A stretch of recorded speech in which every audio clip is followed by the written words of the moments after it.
स्वागत दोस्तों, आगे चैनल से के स्वागत। सामने मुद्दे पर चलेंगे। सबसे पहले सबसे बड़ी डिटेल को बताएंगे दोस्तों, विधानसभा चुनाव को लेकर इस वक्त की सबसे बड़ी अपडेट सामने आ रही है। बताएंगे कहां पर कांग्रेस पार्टी के अंदर 20,000 50,000 वोट इकट्ठा करने वाले नेताओं ने भी पार्टी का दामन थामा है। दोस्तों बताएंगे कितने मजबूत नेताओं के द्वारा कांग्रेस पार्टी का दामन थामा गया है। इसी के साथ में चलेंगे एक और बड़ी अपडेट की तरफ दोस्तों, जिसमें असम का चुनाव बीजेपी से संभलता हुआ नजर नहीं आ रहा है, जिसके बाद बीजेपी को 9 बागी विधायकों को पार्टी से बाहर का रास्ता दिखाना पड़ा। दोस्तों बताएंगे किन किन बागियों को बीजेपी ने सस्पेंड किया है और इसके पीछे क्या बड़ा कारण है। दोस्तों वहीं पर अखिलेश यादव ने नरेंद्र मोदी के उत्तर प्रदेश के नोएडा के दौरे को लेकर किया है जोरदार तरीके का पलटवार। दोस्तों बताएंगे क्या बोल रहे हैं अखिलेश यादव और इसी के साथ में अमित शाह ने ममता बनर्जी पर लगाए कई तरीके के आरोप और विक्टिम कार्ड खेलती है। इस तरीके से बीजेपी ने टीएमसी सरकार पर चार्जशीट जारी की है। दोस्तों बताएंगे कौन कौन से आरोप लगाए गए हैं। इसी के साथ में एक एक करके चलेंगे आज की सारी बड़ी अपडेट। तो लेकिन उससे पहले अगर आप भी मानते हैं कि धीरे धीरे करके कांग्रेस पार्टी के पुराने नेताओं की वापसी और स्थापित नेताओं की वापसी से पता चल रहा है कि कांग्रेस पार्टी को लेकर नेताओं के बीच में एक सकारात्मक यानी पॉजिटिव रवैया है और इसीलिए कांग्रेस पार्टी के लिए शुभ संकेत है। तो इस वीडियो को लाइक करके लाल बटन दबाकर चैनल को सब्सक्राइब करके बेल आइकन दबाकर कमेंट बॉक्स में अपनी राय जरूर लिखकर बताएगा। दोस्तों चलते हैं सबसे पहले सबसे बड़ी ब्रेकिंग न्यूज अपडेट की तरफ, जहां पर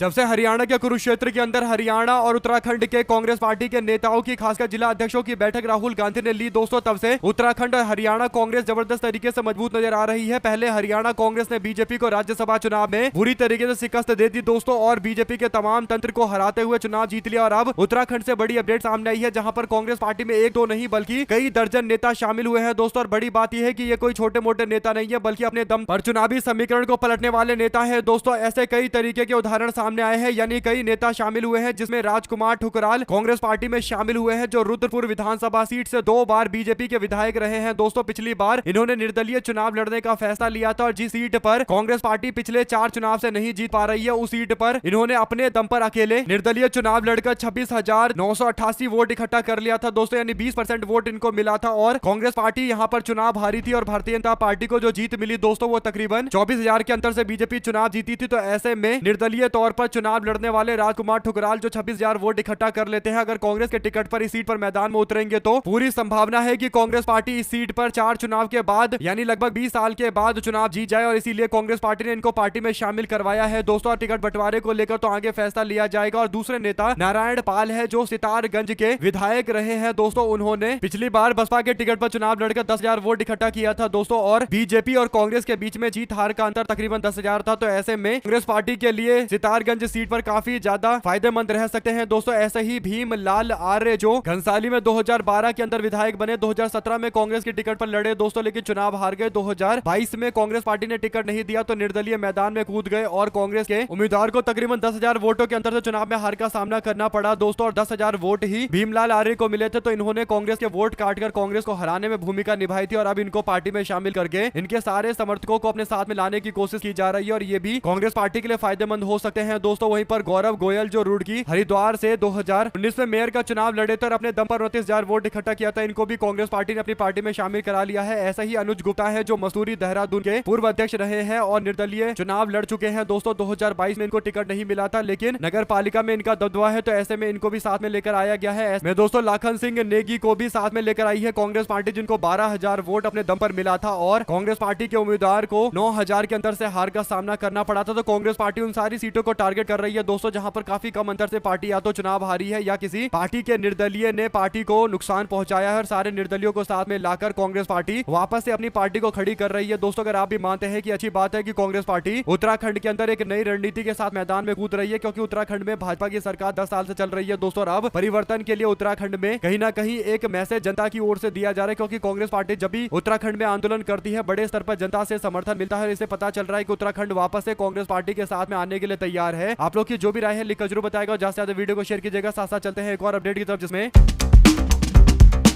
असम बीजेपी ने अपने 9 नेताओं को पार्टी से बाहर का रास्ता दिखाया है दोस्तों। असम के अंदर भारतीय जनता पार्टी लगातार एक के बाद एक अपने बागी नेताओं से परेशान चल रही है और मीडिया में ये बातें नहीं चल रही दोस्तों, लेकिन हकीकत यह है कि कई सारे हाई प्रोफाइल सीट पर भारतीय जनता पार्टी के खुद के समर्थकों ने मैदान में कूदकर बीजेपी को नुकसान पहुंचाने का फैसला लिया हुआ है। ऐसे ही भारतीय जनता पार्टी पर जब दबाव बना तो बीजेपी को आखिर कार्रवाई करनी पड़ी और जिन 9 नेताओं को सस्पेंड किया गया है दोस्तों, उसमें जयंता कुमार दास, अंकुर दास का नाम है, जितेन गौर का नाम है। ये सारे वरिष्ठ नेता है जो जो हिमंता बिस्वा शर्मा के आसपास के नेता है दोस्तों, इन सबको सस्पेंड करना पड़ा। अगर आप भी मानते हैं कि असम के विधानसभा चुनाव में इस बार हिमंता बिस्वा शर्मा जो अपने आप को बहुत बड़ा राजनीतिज्ञ बताते हैं दोस्तों, उनकी हालत खराब हो रखी है और गौरव गोगोई ने इनको हराने का पूरी तरीके से इंतजाम किया हुआ है और इसीलिए बौखलाए हुए नजर आते हैं हिमंता बिस्वा शर्मा। लेकिन बौखलाहट से कुछ नहीं होगा। आम जनता इस बार असम में परिवर्तन करने के लिए तैयार है। खासकर जुबिन गर्ग को न्याय दिलाना असम के लिए एक बहुत बड़ा मुद्दा है दोस्तों, जिस पर बीजेपी के लोग आनाकानी कर रहे हैं और जांच पड़ताल के नाम पर आम जनता को धोखा दे रहे हैं। आप लोग अपनी राय जरूर लिखकर बताएगा दोस्तों। ज्यादा से ज्यादा वीडियो को शेयर कीजिएगा। साथ साथ चलते हैं एक और बड़ी अपडेट की तरफ, जहां पर उत्तर प्रदेश के अंदर प्रधानमंत्री नरेंद्र मोदी नोएडा आए हुए थे दोस्तों। नोएडा के अंदर जेवर के एयरपोर्ट का उद्घाटन नरेंद्र मोदी कर रहे थे। इस दौरान नरेंद्र मोदी ने अखिलेश यादव और नोएडा को लेकर टिप्पणी करते हुए नरेंद्र मोदी कहते हैं कि सपा ने नोएडा को बनाया लूट का एटीएम। समाजवादी पार्टी के सरकार में नोएडा से केवल लूट किया जाता था। अखिलेश यादव ने इस पर कहा कि हमारे प्रदेश में मेहमान बनकर आए हैं, हम उनको मेहमान मानकर ही सम्मान सहित विदा करेंगे। जाने वालों की बात का बुरा नहीं माना जाता है। जब हार साक्षात दिखने लगे तो इंसान को ना अपने पोस्ट का मान रहता है, ना ही अपने कथन पर कोई नियंत्रण रहता है। उम्र और पद का मान करना हमारे संस्कार में है और हमेशा रहेगा। सादर विदाई यानी नरेंद्र मोदी पर तंज कसते हुए कहा गया कि आप हमारे प्रदेश में आए, आपने बयान दिया, आप वापस चले गए, हम आपको कुछ नहीं कहेंगे, क्योंकि जाते हुए व्यक्ति को किसी को कुछ बोलना नहीं चाहिए। कुल मिलाकर दोस्तों उनका निशाना नरेंद्र मोदी और भाजपा सरकार के आने वाले दिनों के अंदर चुनाव हारने की ओर है, क्योंकि अखिलेश यादव को पता है कि नरेंद्र मोदी जानबूझकर इस तरीके का बयान दे रहे हैं ताकि मोदी को लेकर अखिलेश यादव टिप्पणी करे और पूरा आने वाले दिनों के अंदर जो चुनाव का समीकरण बने वो मोदी वर्सेस अखिलेश यादव बन जाए, जिसका फायदा बीजेपी को मिल जाता है दोस्तों। लेकिन अखिलेश यादव को पता है कि नरेंद्र मोदी पर निशाना नहीं साधना बल्कि योगी आदित्यनाथ की सरकार को एक्सपोज करना है। ऐसे में आप लोग की जो भी राय है लेकर जरूर बताएगा। साथ साथ दोस्तों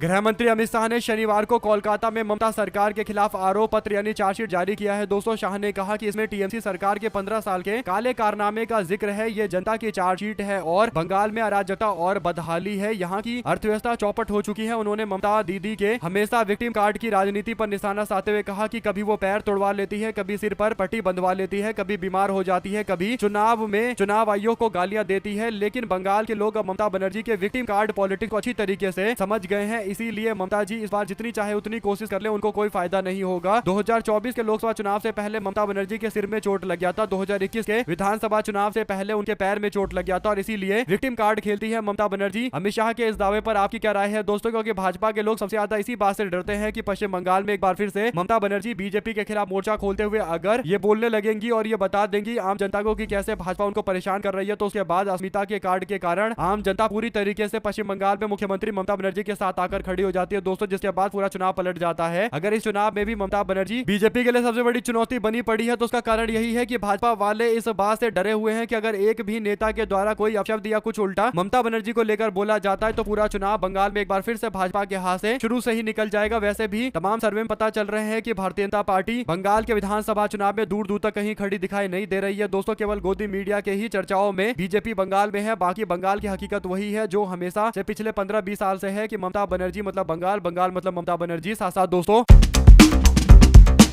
थलपति विजय की पार्टी यानी टीवीके के जो अध्यक्ष है दोस्तों थलपति विजय, उन्होंने चेन्नई के अंदर राज्य के सचिवालय पहुंचकर राज्य के चीफ इलेक्शन कमिश्नर को शिकायत दी है। टीवीके के सेकेंडरी इलेक्शन अधिकारी के खिलाफ आंदोलन के बारे में उन्होंने अलग अलग जगह पर चुनावी कैंपेन की परमिशन नहीं दी थी। उन्होंने शिकायत की है। टीवीके के नेता थलपति विजय ने कहा कि उनकी पार्टी के साथ घोर अन्याय हो रहा है क्योंकि उनकी पार्टी के लोग चुनावी कैंपेन करना चाहते हैं लेकिन अलग अलग इलाकों के अंदर चुनावी कैंपेन करने से रोका जा रहा है। बार बार ऐसा किया जा रहा है क्योंकि ये लोग नहीं चाहते कि थलपति विजय की पार्टी सही से प्रचार प्रसार करे जिसे थलपति विजय को जोरदार तरीके का समर्थन मिले। आप लोग इस पर अपनी राय जरूर लिखकर बताइएगा दोस्तों। और प्रधानमंत्री नरेंद्र मोदी जेवर के एयरपोर्ट का उद्घाटन करने के लिए पहुंचे थे दोस्तों। इस दौरान प्रधानमंत्री नरेंद्र मोदी लोगों से दिन दहाड़े यानी दोपहरी में दोस्तों गर्मी के मौसम में लोगों से इतनी ज्यादा धूप के बावजूद मोबाइल का फ्लैश लाइट जलाने के लिए बोल रहे हैं समर्थन के लिए। तो इससे पता चलता है कि प्रधानमंत्री थोड़ा दिमाग भी नहीं लगाते दोस्तों की इतनी दोपहरी में कैसे लोगों से लाइट जलवाया जाए, क्योंकि अगर मोबाइल का लाइट जलवाएंगे तो वो दिखेगा भी नहीं, तो ऐसे में समर्थन कैसे होगा। रात के टाइम में अच्छा लगता है जब किसी रैली के अंदर लोग फ्लैश लाइट जलाकर समर्थन करते हैं। यहाँ तो ये अलग ही तरीके का मामला है दोस्तों। इस पर आपकी क्या राय है लिखकर जरूर बताएगा। हमारे साथ लगातार जुड़े रहने के सभी दोस्तों भाइयों बहनों मित्रों का बहुत बहुत धन्यवाद दोस्तों। देख रहे थे आपका अपना चैनल जय हिंद जय भारत। ज्यादा से ज्यादा वीडियो को शेयर कीजिएगा ताकि पूरी अपडेट आप लोग तो लगातार आगे भी इसी तरीके से पहुंचते रहे। बहुत